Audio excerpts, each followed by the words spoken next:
வணக்கம். இது people English series. இந்த வீடியோல நாம ரொம்ப சிம்பிளான ஒரு லெசன், பிகினர்ஸ்க்கு ரொம்பவே யூஸ்ஃபுல்லா இருக்கும். அந்த மாரி ஒரு லெசன் தான் பார்க்க போறோம்.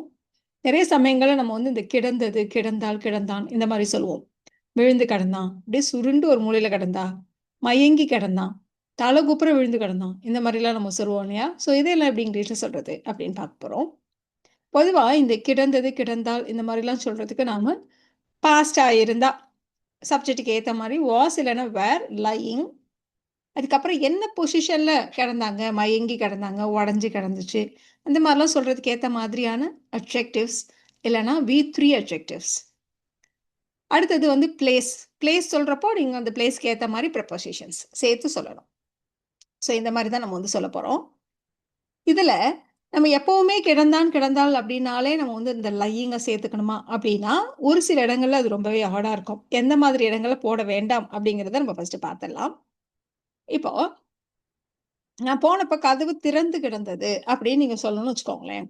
இப்ப இந்த சென்டென்ஸ் ஸ்ட்ரக்சர் படி சொல்றதா இருந்தா, "The door was" subject the door. So "The door was lying open." Adjective என்னது? ஓப்பன். ஓப்பன்டு கிடையாது. ஓப்பன் அப்படின்றதே அட்ஜெக்டிவ் தான்.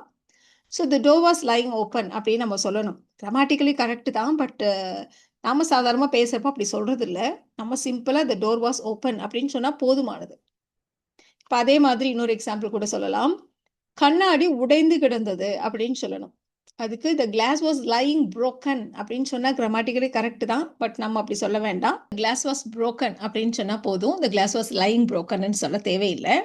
ஸோ சிம்பிளான அட்ஜெக்டிவ்ஸே போதுமானது அப்படின்ற மாதிரி இடங்கள் எல்லாம் நம்ம இந்த லையிங் அவாய்ட் பண்ணிடுறது நல்லது. ஸோ எங்கெல்லாம் நம்ம அவாய்ட் பண்ணணும் அப்படின்னா, ஸோ இந்த மாதிரி கதவு திறந்து கிடக்கிறது, மூடி கிடக்கிறது, தண்ணி தேங்கி கிடக்கிறது, எங்க பார்த்தாலும் பொருட்கள் சிதறி கிடக்கின்றன, உடைந்து கிடக்கிறது, இந்த மாதிரிலாம் சொல்றதுக்கெல்லாம் நம்ம லையிங்க சேர்த்துக்கணுன்ற அவசியம் இல்லை. இப்போ ஃபார் எக்ஸாம்பிள், வீட்டின் முன்னால் தண்ணி தேங்கி கிடக்கிறது அப்படின்னு சொல்ல வேண்டாம். அதுக்கு முன்னாடி தேங்கி நிற்கிறதுன்னு சொல்ற மாதிரி the water is standing in front of the ஹவுஸ்ன்னு சொன்னா போதுமானது. ஸோ அப்படிதான் யூஸ்வலாக எல்லாரும் சொல்லுவாங்க. ஸோ அதனால தான் இந்த மாதிரி இடங்களை நம்ம வேண்டாம் அப்படின்னு நம்ம சொல்றோம். அப்ப எந்த இடத்துல தான் அந்த லையிங்க நம்ம சேர்த்துக்கணும் அப்படின்னா, நாம ஒரு நபர் இல்லைன்னா ஒரு பொருள் தரையில இப்படி கிடக்கு அப்படின்றத நம்ம ஸ்பெசிஃபிக்கா சொல்லணும். அந்த மாதிரி இடங்கள்ல தான் நம்ம அந்த லையிங்க சேர்த்துக்குவோம். இப்ப நான் பார்த்தப்போ அவன் அப்படியே பாத்ரூம்ல மயங்கி கீழே கடந்தான் அப்படின்னு நம்ம சொல்லணும். ஸோ அப்பதான் நம்ம கரெக்டா அதை இங்கிலீஷ்ல சொல்றப்போ அவன் கீழே கடந்தாங்கிறத சேர்த்து சொன்னாதான் கேட்கறவங்க அதை இமேஜின் பண்ண முடியும். அப்படியே கீழே கிடக்கிற மாதிரி இல்லையா? ஸோ அதுதானே ப்ராப்பர் கம்யூனிகேஷன். ஸோ அந்த மாதிரி இடங்களை தான் நம்ம லையிங்க சேர்த்துக்கிறோம். நான் பார்த்தபோது when I saw him அவன் கிடந்தான், கீழே கடந்தான், he was lying. எப்படி கடந்தான், அந்த ஸ்டேட் என்னன்றது தான் அடுத்து நம்ம அட்ஜெக்டிவ் வச்சு சொல்ல போறோம்.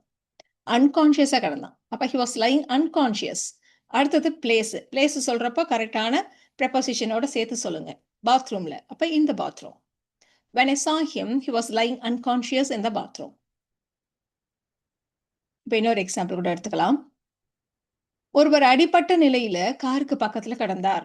நீங்க பார்த்த ஏதோ ஒரு விஷயத்தை நீங்க டிஸ்கிரைப் பண்றீங்க. ஸோ யாரோ ஒருவர் a person கிடந்தார் was lying. என்ன மாதிரி ஸ்டேட்ல கிடந்தார்? அடிபட்ட நிலையில. அப்ப injured. எங்க? காருக்கு பக்கத்துல. next to the car. A person was lying injured next to the car. எவ்வளவு ஈஸியா இருக்கு இல்லையா இந்த ஸ்ட்ரக்சர்? இப்ப இன்னொரு எக்ஸாம்பிள் கூட பாருங்களேன். அவன் சகதியில தலை குப்புற கிடந்தான் அப்படின்னு நம்ம சொல்ல போறோம். ஸோ அவன் கிடந்தான் he was lying.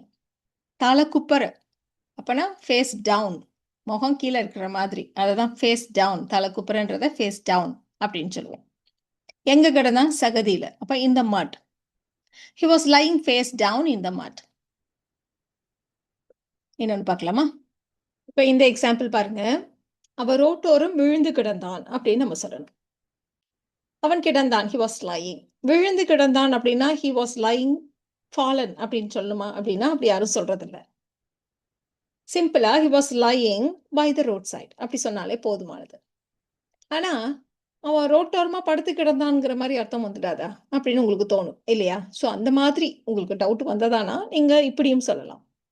அவன் விழுந்தான், அப்படியே ரோட்லயே கிடந்தான், அந்த மாதிரி சொல்ற மாதிரி he had fallen and was lying by the roadside அப்படி சொல்லிடலாம். he had fallen and was lying by the roadside அப்படியே விழுந்து அங்கேயே கிடந்தான் அந்த மாதிரி. அவன் பல மணி நேரமா அப்படியே அசையாம கிடந்தான் அப்படி சொல்ல போறோம். ஸோ நம்ம பார்த்துட்டே வந்தீங்களான்னா, எந்த மாரி ஸ்டேட்ல, என்ன மாரி ஒரு கண்டிஷன்ல அப்படிங்கிறதுக்கு தான் நெறைய வித்தியாசமான வார்த்தைகளை எல்லாம் யூஸ் பண்ணிட்டே வந்துட்டுருக்கோம். ஸோ அவன் கிடந்தான் வழக்கம் போல. அப்ப ஹி வாஸ் லையிங். எப்படி கிடந்தான்? அசையாம கிடந்தான். அப்ப மோஷன்லெஸ். பல மணி நேரமா, for hours. He was lying motionless for hours. இப்ப அடுத்த எக்ஸாம்பிள் பார்க்கலாம். அவ ஒரு மூலையில அப்படியே சுருண்டு கிடந்தாள் அப்படின்னு நம்ம சொல்லணும். அவள் கிடந்தாள். She was lying. எப்படி கிடந்தா? சுருண்டு. சுருண்டு அப்படிங்கிறதுக்கு நம்ம கர்ல் அப். அதுதான் நம்ம இந்த இடத்துல V3 அட்ஜெக்டிவ் இல்லையா? கர்ல்ட் அப் அப்படின்னு நம்ம சொல்றோம். எங்க? கார்னர்ல. என்ன கார்னர்? இல்ல எந்த corner? She was lying curled up in the corner. She was lying curled up in the corner. இப்போ நிறைய பர்சன் வச்சு நம்ம சொன்னோம். பொருள் வச்சு சொல்லலாம். ஒரு பழைய லெட்டர் ஒண்ணு ரொம்ப நாள் ஆச்சு வந்து, அது பிரிக்காமலே அப்படியே மேஜையிலேயே கிடக்கிறது அப்படின்னு நம்ம சொல்லணும். ஒரு பழைய கடிதம் மேஜையில் பிரிக்காமலேயே கிடக்கிறது அப்படின்னு சொல்லணும். ஒரு பழைய கடிதம், an old letter, கிடக்கிறது, இஸ் லையிங். இப்போ பிரசன்ட்ல, அதனால தான் இஸ் லையிங். எப்படி கிடக்கிறது? பிரிக்காமலேயே, அன்ஓப்பன்ட்.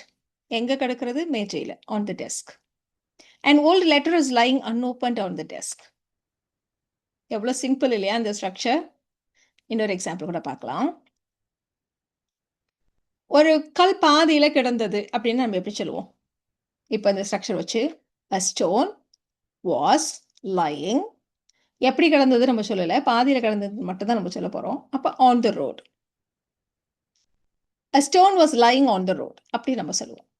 இப்போ இந்த இடத்துல எக்ஸாம்பிள் எப்படி இருக்கு அப்படின்னா, அவன் பாதியில் கிடந்த கல்லை அப்புறப்படுத்தினான். அவன் அப்புறப்படுத்தினான். he removed. எதை? அந்த கல்லை. he removed the stone. இப்போ இந்த ரெண்டு சென்டென்ஸையும் நம்ம வந்து கனெக்ட் பண்ணணும். அதுக்கு தான் நம்ம ரிலேட்டிவ் ப்ரொனவுன் தட் யூஸ் பண்ணியிருக்கோம். the stone அப்படின்றது ஒரு பொருள் இல்லையா? அதனால that. he removed the stone that was lying on the road. he removed the stone that was lying on the road.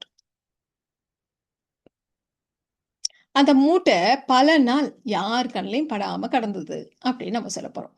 So மூட்டைன்றது இந்த இடத்துல பண்டில் தான் வச்சு சொல்றோம். பல நாள் கிடந்தது அப்படின்றத சொல்றதுக்காக நம்ம இந்த இடத்துல perfect continuous tense had been lying அப்படின்னு நம்ம சொல்லியிருக்கோம். சிம்பிள் பி வெர்ப்ஸ் அவ்வளோ நேரம் நம்ம யூஸ் பண்ணோம்.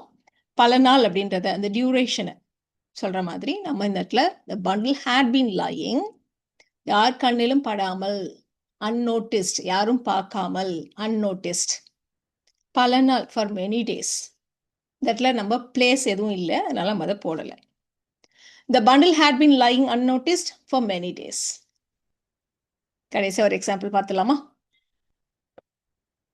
புயலுக்கு பிறகு பல மரங்கள் சாலையின் குறுக்கே விழுந்து கிடக்கின்றன அப்படின்னு நம்ம சொல்ல போறோம். பொதுவாக விழுந்து கிடக்கிறதுக்கு நம்ம வந்து ஃபாலன்ற வார்த்தையை யூஸ் பண்றது இல்லை, நம்ம முன்னாடியே சொல்லிட்டோம். ஸோ கிடக்கிறது, குறுக்கே கிடக்கிறது அப்படிதான் நம்ம சொல்ல போறோம். இப்போ several trees are lying, கிடக்கின்றன பிரசன்ட்ல. So several trees are lying எங்க? சாலையின் குறுக்கே, across the road. புயலுக்கு பிறகு, after the storm. several trees are lying across the road after the storm. ரொம்ப சிம்பிளா இருந்தது இல்லையா? இந்த 2 சென்டென்சஸ் நீங்க ட்ரை பண்ணுங்க. அவனுடைய ஷூஸ் கதவோரம் கிடந்தன.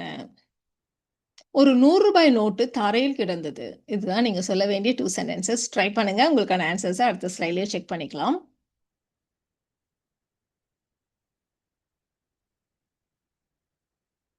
உங்களுக்கான ஆன்சர்ஸ் பார்த்துடலாமா? ஸோ அவனுடைய ஷூஸ், ஹிஸ் ஷூஸ் ப்ளூரல், அதனால வேர் லையிங். எங்க? கதவு ஓரம், கதவு பக்கத்துல. Near the door, by the door. ரெண்டுல எது வேணா சொல்லலாம். His shoes were lying near the door. ஒரு 100 ரூபாய் நோட்டு, a 100 rupee note, தரையில் கிடந்தது, was lying on the floor. a 100 rupee note was lying on the floor. So இந்த வீடியோல நாம கிடந்தது, கிடந்தான், இந்த மாதிரி எல்லாம் சொல்றதுக்கு எப்படி சொல்லணும் அப்படின்றது தெரிஞ்சுக்கிட்டோம். இந்த வீடியோ உங்களுக்கு யூஸ்ஃபுல்லா இருக்கும்னு நினைக்கிறேன். Thank you so much.